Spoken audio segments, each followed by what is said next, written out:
Jason Paul Watson, do solemnly swear that I will support and defend the Constitution of the United States against all enemies, foreign and domestic.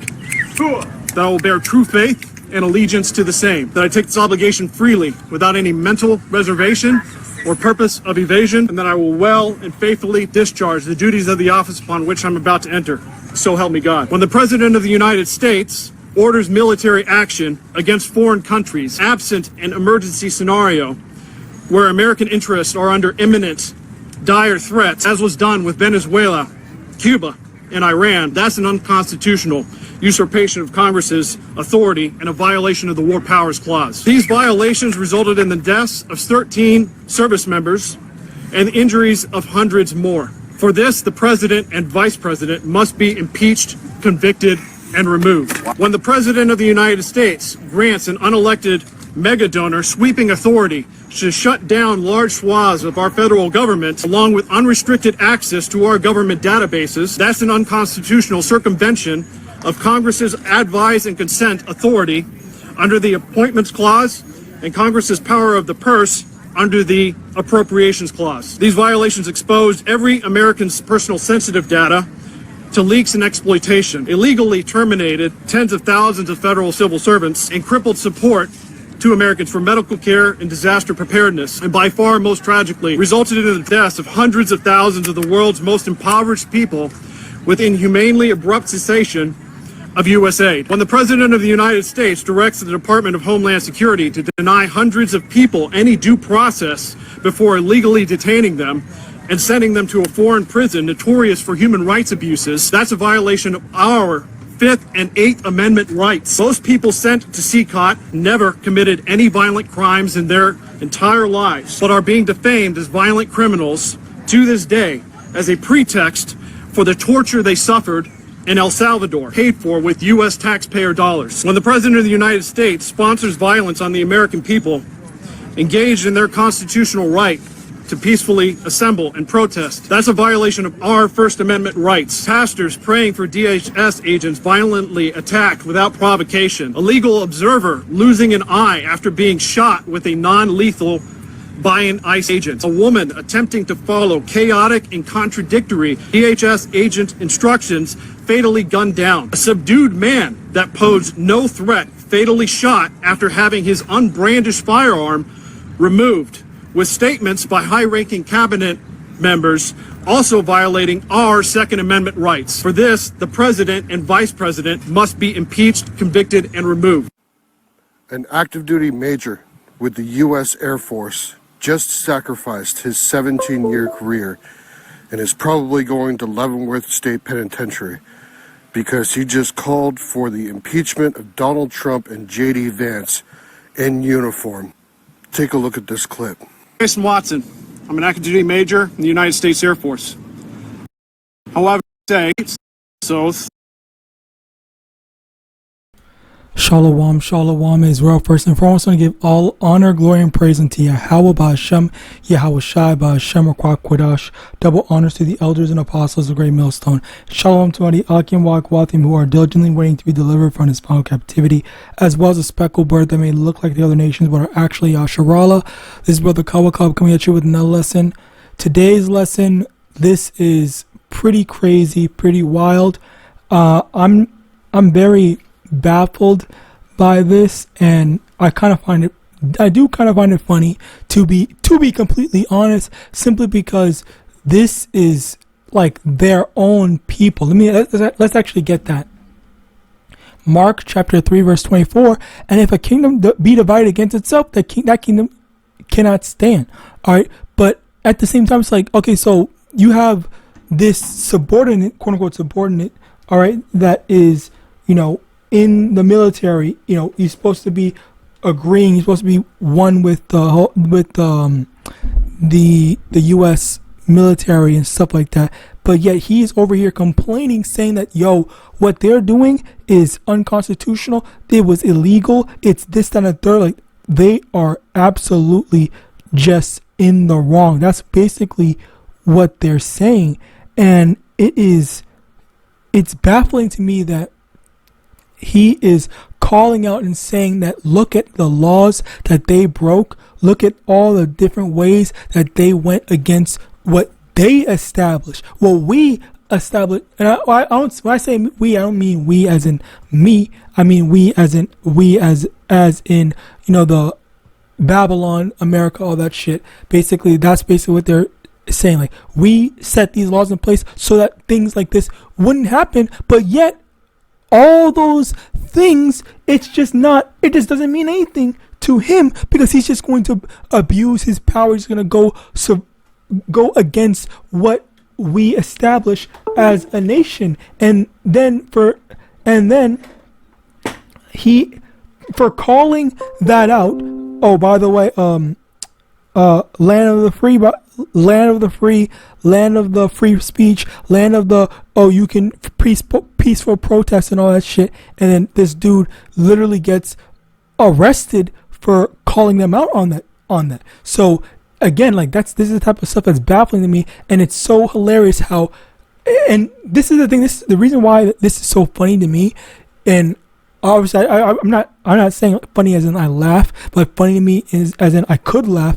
But anyway, the main reason why it's so funny to me is because people have 1,000 things to say. Like, it's so baffling to me how Jake can do all these things. And I'm not saying that Jake is perfect, that Jake can do no wrong, but it's crazy to me how us so-called blacks, Hispanics, Native American will do all this stuff, and we get 1,000 different charges added on us, 1,000 different reasons, harsher treatment compared to literally anything and everything. But when Esau does it, when Esau is in power and he abuses that power and he goes against what he is supposed to be enforcing, then it's crickets. Nobody has anything to say. Nobody ever has any complaint. They just turn a blind eye to it. And this is how, this is just what we're supposed to just accept. This is the norm.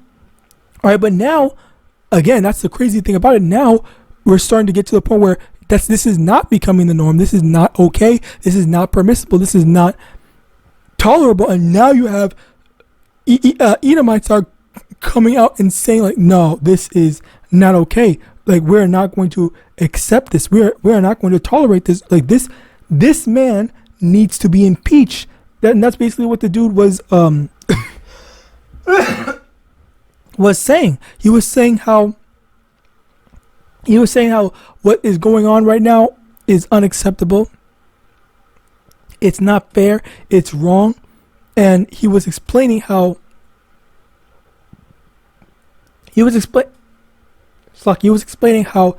things need to change and all this stuff. And he gave up his job, his position, whatever, in order to protest and all that stuff. I don't know how that shit goes, but basically you get the point.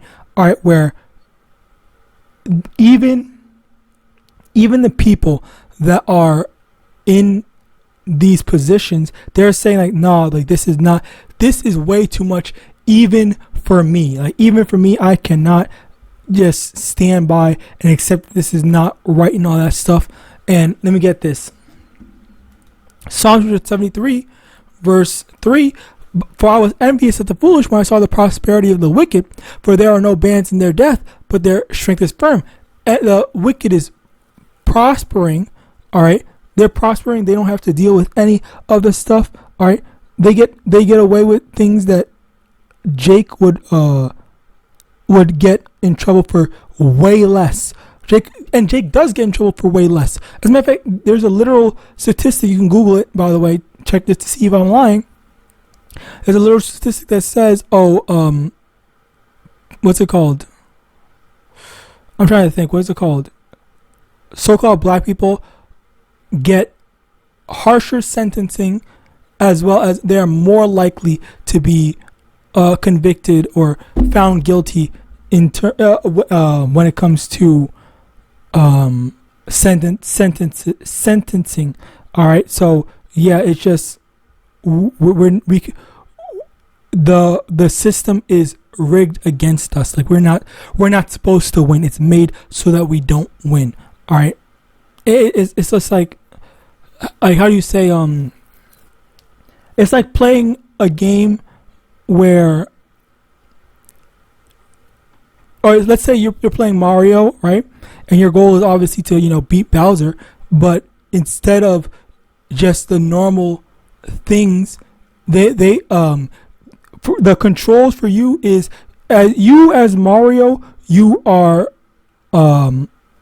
blocked with more things compared to Esau as Luigi, where he has the thing is on easy mode for him. Like that's basically the thing. So there's hard mode and then there's easy mode, and that's basically the thing where the thing is so hard where you basically have to die where you will more than likely die and more than likely not be able to reach it. All right, reach the end. That's basically how it's set up. All right, and you know I played.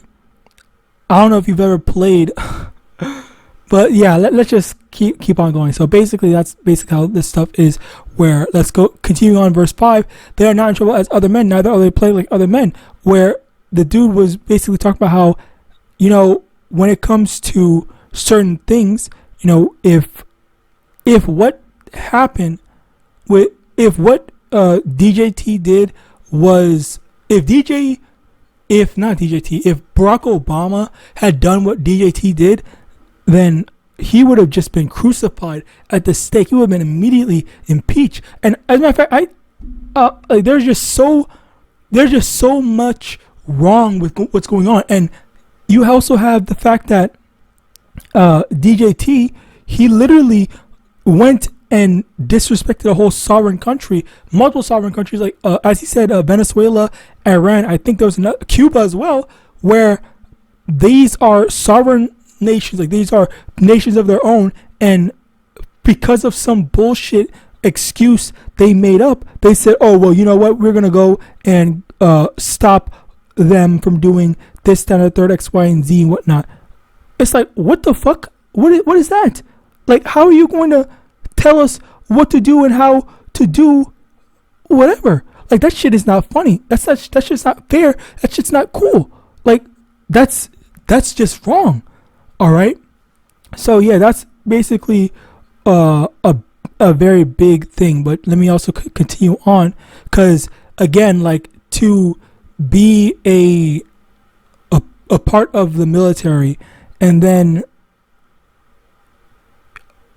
you know, you're basically supposed to be, this guy is supposed to be answering to DJT, and yet maybe not directly, but he's supposed to be following him and whatnot. But instead, he literally stood against him. He was basically saying how what they're doing is wrong, unconstitutional, X, Y, and Z. Like, I'm not gonna keep on following this man. And it's just like, because he's destroying us. All right, and that's just the truth. That's just a fact. All right. Now let me continue on. Isaiah chapter 10, verse 1. Woe unto them that decree unrighteous decrees and that write grievousness which they have prescribed, which this is the hard truth, where they have made unrighteous decrees, where the big beautiful bill, ICE, giving ICE all their what's the word, rights to do all this stuff uncontested and stuff like that. Like, it's very like depressing, for lack of a better term. Proverbs 29 verse 2. When the righteous are in authority, the people rejoice, but when the wicked beareth rule, the people mourn. The people, and it's not just us Israelites, it's the Edomites as well. The Edomites are saying like, no, this shit is not right. This is not fair. This is unconstitutional. This is this, that, and third. This is abusing our rights and stuff like that. Like, why is this happening? All right, and you know that's again incredibly depressing to come to that realization that, like, why is this happening? All right, where, you know, you have these leaders that's promise and say that we're here to help you, we're here to make your lives better, but then they're not doing it. They're doing the opposite of that. All right. Sirach chapter 10 verse 3, an unwise king destroys his people, but through the prudence of them which are in authority the city shall be inhabited. So that's another thing where further proving the point where an unwise king, that evil wicked king, he's not going to do stuff that helps his people. He's going to do stuff to destroy his people. All right. And that's what we're seeing right here, where DJT, he's more worried about putting a ballroom, and it's like, okay, I'm not gonna lie, dead ass. Let me just ask you a question, all right? If this man is only planning to be there for 4 fucking years, all right? Because he's not. When you're a president, you don't live there forever, all right? It's a set period of time in America. A presidential term, I think it's like, 4 years? I'm pretty sure it's 4 years. So why the fuck would you spend money to add something to the White House if you're not going to if you're not going to stay there? All right. Now, is he planning on staying there? Is he going to live there from now on? It's like, what is this? What the hell is going on? Genuinely, that's what is going through my mind, where it's like, what is this? What is the point of this? Like, why are we? I mean, like, what else can I say besides, like, this genuinely doesn't make any sense to me. Anyway. Slucky, it's just like baffling how this dude is more focused on a freaking ballroom rather than, fixing the economy, and then even then he is still abusing his power. All right, and this is not just me saying shit. Like, everyone acknowledges that. Everyone is complaining about that. Like, I'm not just talking out my ass. All right. Anyway. So yeah, that was it. I pray the system was edifying. I want to give all honor, glory, and praise unto YAHAWAH, Hashem, YAHAWASHI, Hashem, double honors to the elders and apostles, a great millstone of Shalom.